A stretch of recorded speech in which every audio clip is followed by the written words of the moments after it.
నా హైడ్రేషన్ కోసం I just trust one thing, ఫుల్గా వాటర్ ఉండే కంట్రీ డిలైట్ వల్ల పొలాచి కోకోనట్స్. సో ఇప్పుడే కంట్రీ డిలైట్ యాప్ డౌన్లోడ్ చేసుకొని ఆర్డర్ చేయండి.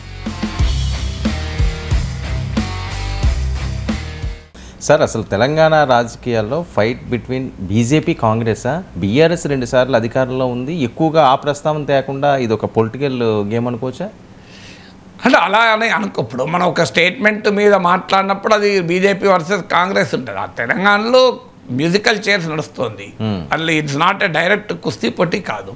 బీజేపీ, బీఆర్ఎస్, కాంగ్రెస్ ముగ్గురు కలిసి ఫైట్ చేస్తున్నారు. ఇప్పుడు మీకు అట్లంటే కేటీఆర్ ఏమంటున్నాడు, ఎస్సీ భూముల్లో ఒక బీజేపీ ఎంపీ ఉన్నాడు రేవంత్ రెడ్డితో అంటలేడా? సో బీఆర్ఎస్ బీజేపీ ఒక్కటే అని కాంగ్రెస్ అంటది, కాంగ్రెస్ బీజేపీ ఒక్కటే అని బీఆర్ఎస్ అంటది, కాంగ్రెస్ బీజేపీ కాకపోయినా రేవంత్ రెడ్డి బీజేపీ ఒక్కటే అని బీఆర్ఎస్ అంటది, లేదు అసలు బీఆర్ఎస్ కాంగ్రెస్ ఒక్కటే అని బీజేపీ అంటది. సో తెలంగాణ రాజకీయాలని ముడుముక్కలాటగా ఉన్నమాట నిజం. ఇందులో మీకు ఆంధ్రప్రదేశ్ లాగా పోలరైజ్ కాలేదు. ఆంధ్రప్రదేశ్ కూడా 2019లో జనసేన థర్డ్ ప్లేయర్గా ఉండే, కానీ వీక్ ప్లేయర్గా ఉండే, బట్ స్టిల్ థర్డ్ ప్లేయర్గా ఉండే. తెలంగాణకు వచ్చాక ఆ థర్డ్ ప్లేయరే లేరు కదా, ముఖాముఖి పోటీ లేదు, పోలరైజేషన్ లేదు కదా. మొదటి నుంచి కూడా ముగ్గురు పోటీ పడుతున్నారు. ఇప్పుడు మీకు అసెంబ్లీ ఎన్నికల ఓటింగ్ సరళి చూసుకుంటే 40% ఓటింగ్ కాంగ్రెస్కి వచ్చింది, 2% తక్కువ బీఆర్ఎస్కి వచ్చింది, 14% ఓటింగ్ బీజేపీకి వచ్చింది. అసెంబ్లీ లోక్సభ ఎన్నికలకు వచ్చే వరకు మళ్ళీ అరౌండ్ 40% కాంగ్రెస్కి వచ్చింది, 35% బీజేపీకి వచ్చింది, బీఆర్ఎస్కు 17% వచ్చింది. అందువల్ల మన తెలంగాణ రాజకీయాల్లో 3 పార్టీలు ఉన్నాయి. బిఫోర్ ఎలక్షన్స్లో ఈ 3 పార్టీలు ఏ 2 పార్టీలు కలిసే అవకాశం లేదు. ఆఫ్టర్ ఎలక్షన్స్ ఏమైనా కలుస్తాయా? ఈ లోపల ఎన్నికలేం రేపు మాపు లేవు కదా, ఇంకా 3 ఏళ్ళు ఉన్నది కదా. 3 ఏళ్లలో రాజకీయాలు చాలా మార్పు చెందుతాయి, ఇలాగే ఎందుకుంటాయి. ఒకటి మాత్రం నిజం, 2024 లోక్సభ ఎన్నికల్లో బీజేపీకి ఒక అద్భుతమైన అవకాశం వచ్చింది. 35% ఓటింగ్ పెరిగింది, 8 లోక్సభ సీట్లు గెలుచుకున్నారు కాంగ్రెస్తో ఈక్వల్గా. బీఆర్ఎస్ ఒక్క సీటు కూడా రాలేదు, 17% ఓటింగ్ పడిపోయింది. మీకు 20% ఓటింగ్ బీఆర్ఎస్ కోల్పోయింది, 20% ఓటింగ్ బీజేపీ పెరిగింది. అసలు మామూలుగా ఉండదు కదా బీజేపీ దూకుడు. సో ఈ గణాంకాలు చూస్తే ఆశ్చర్యం ఎత్తి 20% ఓటింగ్ బీజేపీకి పెరిగింది, 20% ఓటింగ్ బీఆర్ఎస్కి తగ్గింది.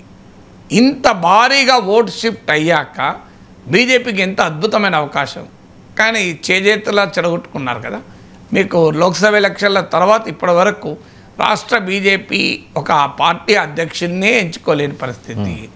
అసలు శాసనసభ పక్షము పార్టీ నాయకత్వం మధ్య సమన్వయం ఉండదు, 2 నాయకులు ఉంటే 4 గ్రూపులు ఉంటాయి. సో ఈ గందరగోళం కదా, ప్రతి దానిపైన గందరగోళం కదా. మీకు హైడ్రా పైన రఘునందన్ రావు మెచ్చుకుంటూ మాట్లాడతాడు, ఈటల రాజేందర్ విమర్శించుకుంటూ మాట్లాడతాడు, ఎస్టీయు భూముల పైన మీకు బండి సంజయ్ వీళ్ళందరూ గట్టిగా మాట్లాడుతున్నారు, ఈటల రాజేందర్ అసలు దాదాపు ఆయన మాట వినబడలేదు. మీరు ఇష్యూస్ పైన కూడా చూడండి ఎంత వేరియేషన్ ఉంటుందో. సో అందువల్ల ఈ రకరకాల వాయిసెస్ ఉంది, ఆ అనైక్యతనే బీజేపీని దెబ్బతీస్తుంది. అందువల్ల బీజేపీకి సెల్ఫ్ గోలే తప్ప వేరేవాడు గోలేయాల్సిన అవసరం లేదు తెలంగాణలో. సో అందువల్ల ఈ గందరగోళం ఉన్నమాట నిజం. అవకాశం బీఆర్ఎస్ మాత్రం ప్రతిపక్ష పాత్రలో చాలా పవర్ఫుల్గా ముందుకొచ్చింది, అందులో మాత్రం అనుమానం లేదు.